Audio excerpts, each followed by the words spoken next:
an associate of mine tried to become a pimp and then make me and my roommate a trick.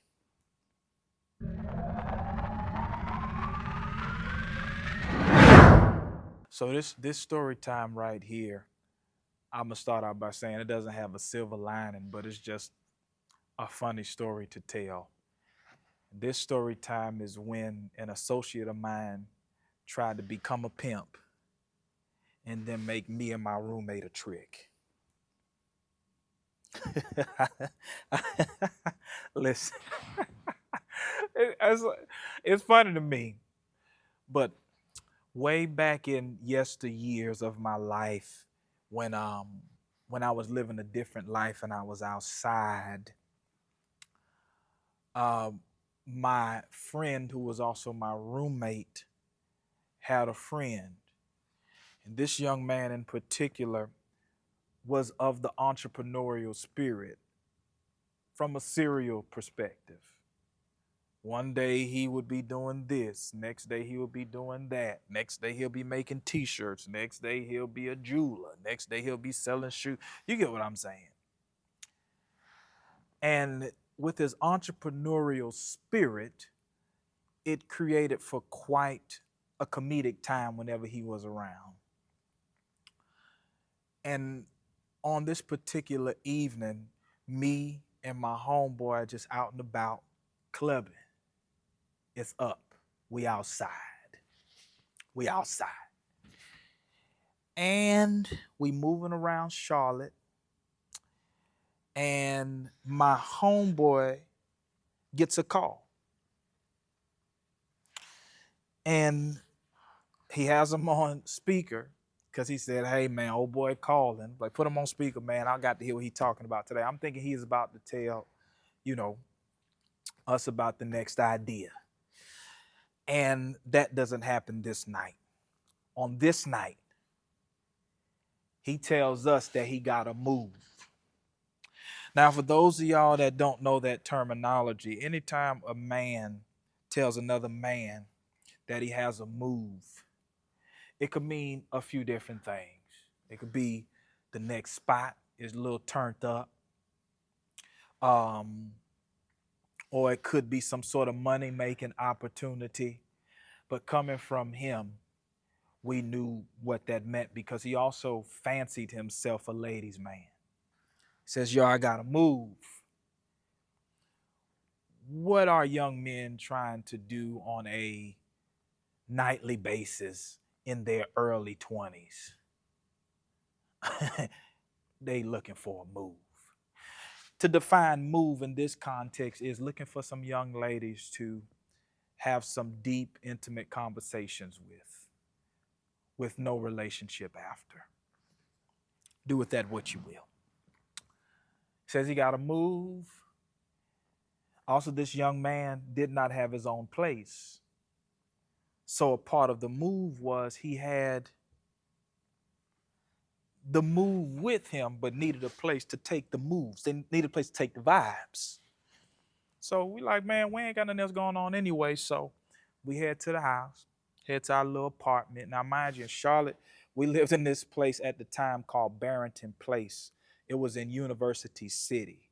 It was a 3-bedroom apartment with a sunroom, which was as big as another room. So technically a 4-bedroom, and it had a wet bar in there, had an intercom system.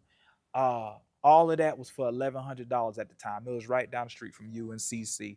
I don't know what it's called now, but at the time it was Barrington Place. But I want to say the road was Avebury. Okay, so y'all know what y'all know where I'm at with it. But we go back to the apartment. We get our little bachelor pad spruced up. Now, mind you, wasn't just a regular bachelor pad. We did have a couch. We did have a coffee table. We had a projector. You know what I'm saying, in the living room. Not just your regular degular. Um, really has nothing to do with the story, but I just want to give you the scene. So we get in our apartments together. We ready to get the mood set for the move. Okay. So we get there. He calls, "Yo, what's the gate code?" We lived in a gated community. We buzz him up. He comes up first. And he says, gets to the house, he's alone. He says, yo, Vibes is on the way. All right, cool. So he's like, yo, she gonna come and put on the show for us. Like, I I heard she, but maybe I heard wrong. That's what I remember thinking. Anyway, Vibe shows up. He says, yo, she about to put on a show for y'all. So he greets the young lady. It wasn't a move for everybody. It was a move for him.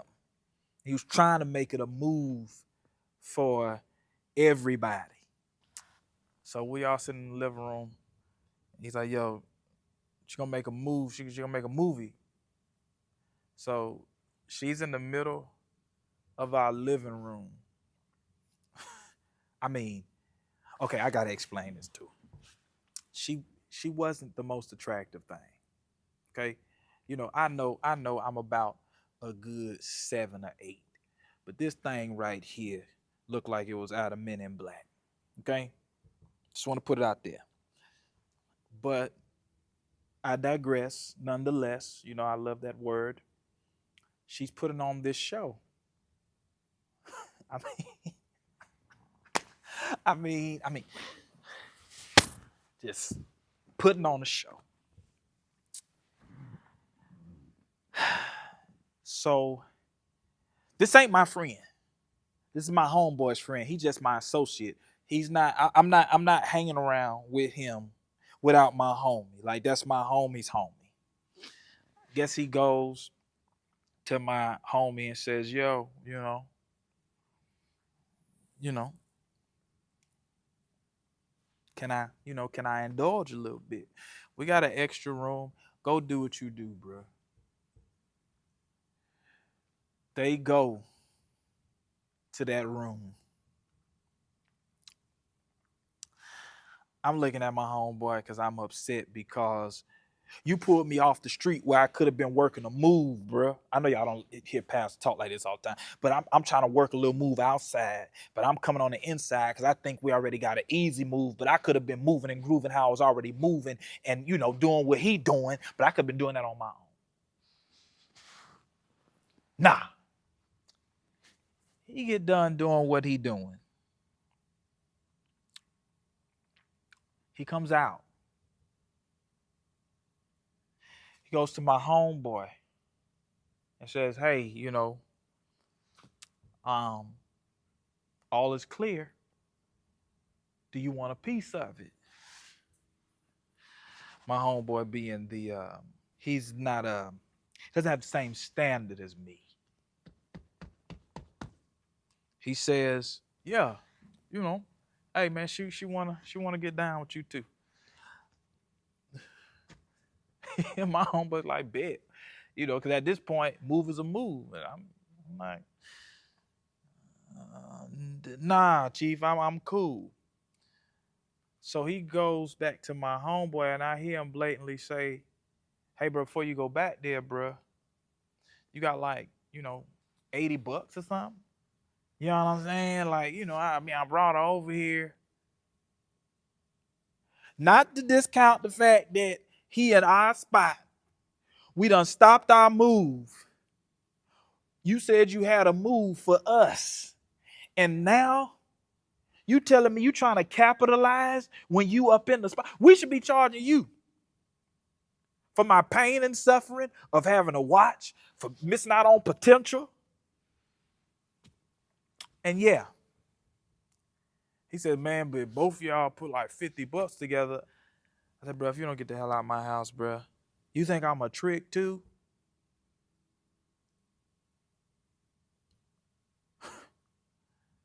I go to my room.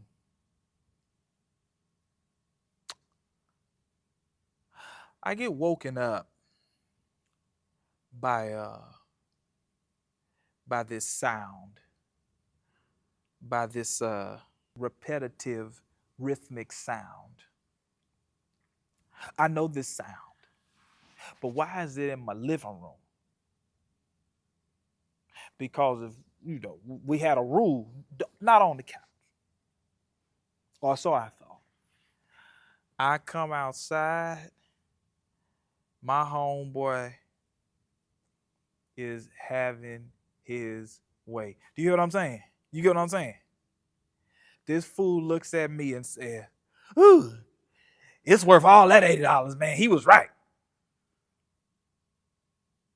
I went back to my room and I proceeded to make sure that young man was never at my house again, because why would you think that I was a trick? Resourceful.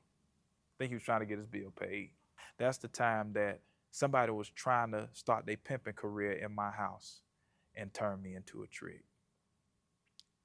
Go in grace.